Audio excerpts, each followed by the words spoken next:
Okay, so I think I finally found what I'm gonna put on the floor of the pantry. Okay, so I went to, what's it called? At Home. Oh my gosh.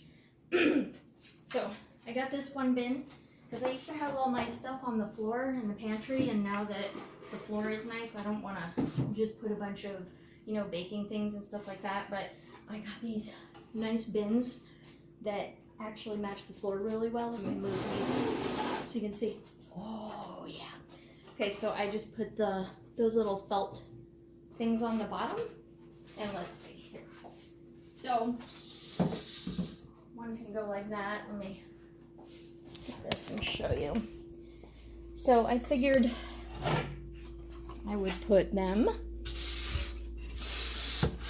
like this and put my baking stuff, maybe put my baking stuff in the middle so I can, oh, look at that. Look at how nice. I mean, you don't know what it you don't know what it looked like before, but it's kind of messy.